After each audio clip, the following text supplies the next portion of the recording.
All right, so I want to make a short video about unlimited paid time off. So let me just break it down really quickly. If you're an employer, a CEO, or the founder of a company, and you give your employees unlimited paid time off, you should absolutely cut that out from your HR. You should get rid of that today, and you should have a more specific number of days that the employees are able to take time off, and you should also have very clear expectations for what is and is not okay for time off. So here's the rationale behind it.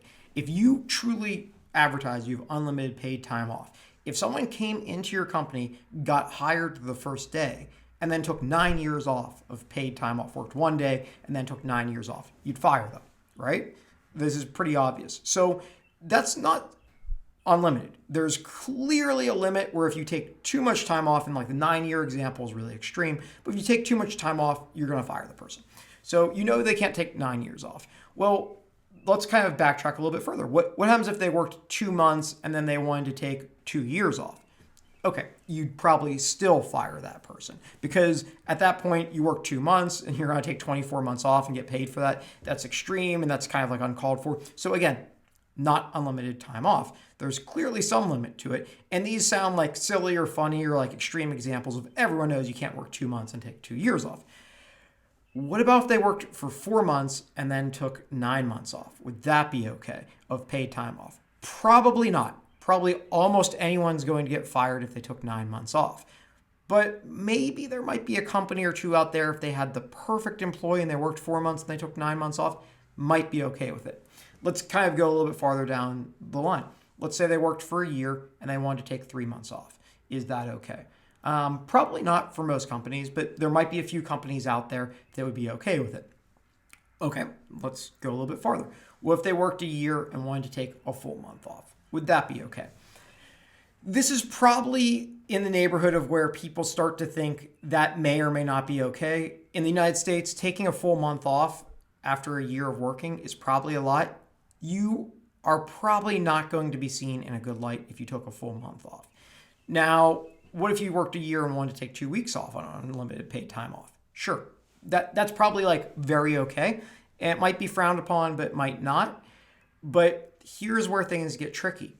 Because you don't know, and every company is going to be different, you're going to run into a big problem where the employees don't know what's okay or what is an acceptable amount of time to take off. And what actually ends up happening is they look at how much time their boss takes off, and then they take off just a little bit less to make sure that they don't get fired or get put into an unproductive bin because it's unclear. And so it actually ends up working really against both the employee and the employer who may have good intentions in mind, but you're actually leaving your employees to be left guessing as to what is acceptable and what is not. And then you've got the manager who doesn't know what's acceptable and what's not. And they're probably going to look at what their manager does or the CEO does. And if the CEO takes almost no time off, the manager is going to take very little time off, and the employees are going to get very little time off. And you're going to end up burning out your workforce. So I'm not saying that it's done with ill intent, although a lot of people can make the argument that it doesn't allow employees to build up time off, and then when they end up resigning, they can't take the 15 days or the 20 days that they've saved. And there may be some arguments for that, but at the end of the day, make it clear that it's okay your employees are allowed to take time off.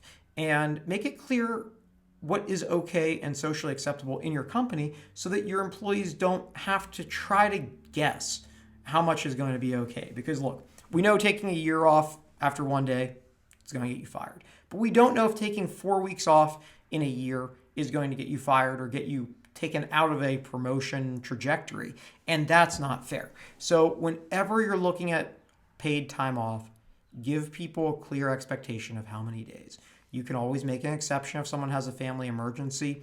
If you're giving your employees 3-4 weeks paid time off a year, and then you give some flex space as to unpaid time off beyond that, that can be a really good way to balance things out and ensure your employees know it's okay to take 2 weeks off, 3 weeks, 4 weeks off a year, but also to know that if they have an emergency, they can take that time off too. But give clear guidelines so people can take the downtime they need. And as an employee, look for clear guidelines, because the last thing you want to do is be doing great work and not get the promotion because you took time off which you thought was justified.